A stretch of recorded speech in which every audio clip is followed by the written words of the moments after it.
Around $5.5 billion. Yun ang presyo ng isang bagong F-16V package na inaalok sa Pilipinas ngayon. At ang sagot ng DND, wala kaming pera. Pero may 3 eroplano sa mundo na pwedeng magbigay sa PAF ng Supersonic Fighter Force nang hindi kailangang gumastos ng kahit 1 centavo na pautang. Sa loob ng 10 years, ang Philippine Air Force ay naghahanap ng tunay na multi-role fighter. Ang problema, hindi ito problema ng kakayahan. Hindi ito problema ng teknolohiya. Problema ito ng pera. Ang buong modernization budget ng DND ay nasa paligid ng around 40 billion pesos bawat year. Isang bagong fighter squadron lang, mauubos na lahat. Habang nagde-debate ang Manila, ang China ay nagtatayo ng mga base sa West Philippine Sea. Nagde-deploy sila ng carrier strike groups. Naglalagay sila ng anti-ship missile systems sa mga artipisyal na isla. Ang PAF, mayroon pa ring FA-50, isang light attack jet na dinisenyo para sa training at coastal patrol, hindi para sa tunay na air combat laban sa isang superpower. Pero ayon sa mga defense analysts, may ikatlong option ang Pilipinas, isang estratehiya na hindi pa ginagamit ng kahit sinong Southeast Asian na bansa, ang tinatawag nilang Strategic Recycler Playbook. Sa halip na bumili ng bagong eroplano, gagamitin ng Pilipinas ang mga fighter jet na itinatabi na ng Japan at Amerika. At ito ay libre o halos libre. Ang unang bahagi ng estratehiyang ito ay nanggagaling sa Japan. Ang JASDF ay kasalukuyang nag-operate ng around 91 Mitsubishi F2 fighters.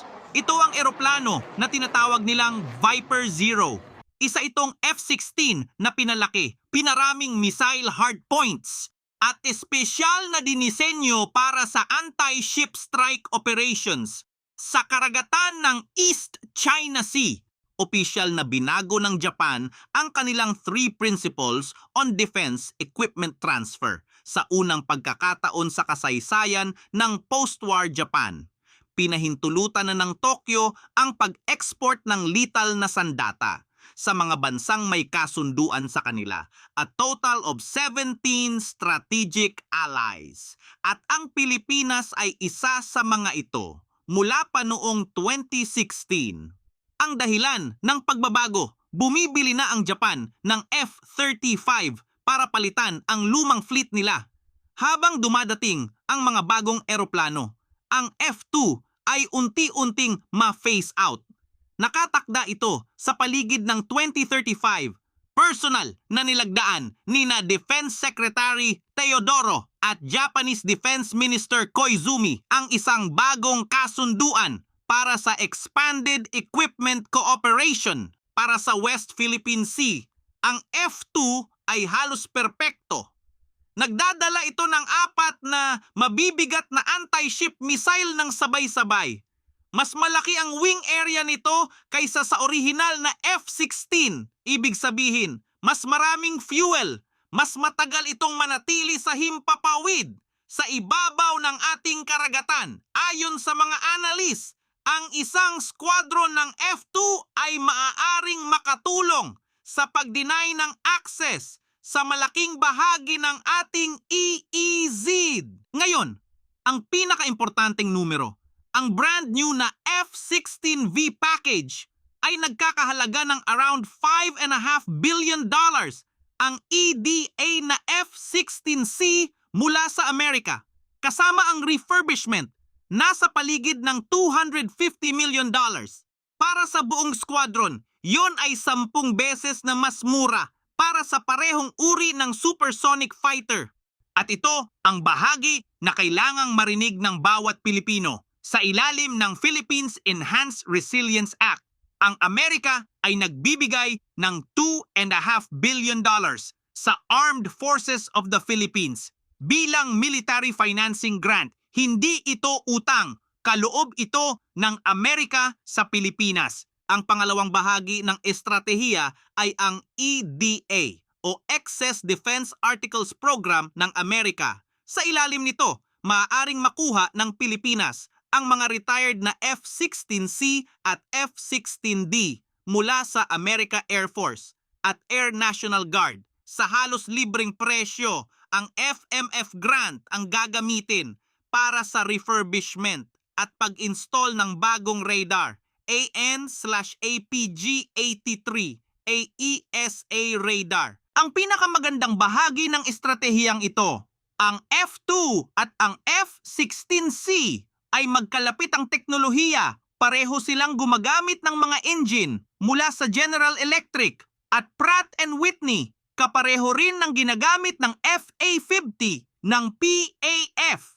Ibig sabihin, isang maintenance system lang ang kailangan, isang supply chain, isang training pipeline, mas mura, mas mabilis, mas handa. Pero para sa mga nagtatanong, paano kung mas maging seryoso ang sitwasyon sa West Philippine Sea? Paano kung kailangan ng Pilipinas ng mas mabigat na deterrent sa hinaharap? Doon pumapasok ang pinakaambisyosong bahagi ng estratehiya, ang F-15E Strike Eagle.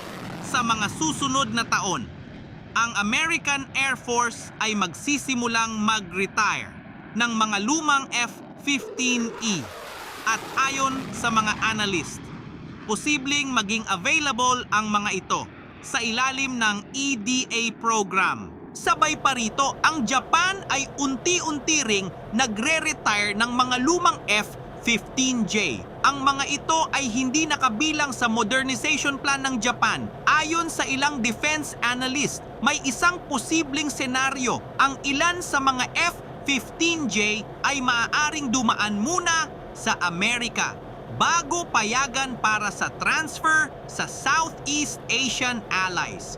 At ayon sa ilang analyst, maaari itong magsilbing source ng spare parts para sa anumang future F-15E fleet ng Pilipinas.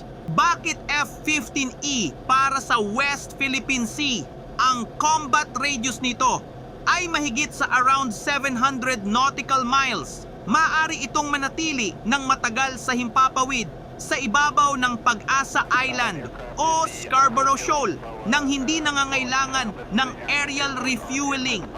Isang squadron ng F-15E ang maaaring magdala ng parehong firepower ng isang buong wing ng mas magaan na fighter jets.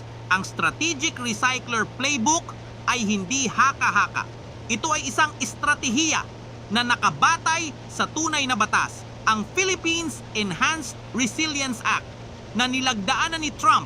Nakabatay rin ito sa tunay na kasunduan, ang Teodoro Koizumi Agreement, at sa tunay na military hardware na available na ngayon. Sa halip na hintayin ang $5.5 billion budget, gagamitin ng Pilipinas ang pinakamatalinong pamamaraan. Hayaang ang mga superpower ang gumastos sa development at pakinabangan ang mga surplus asset habang available pa.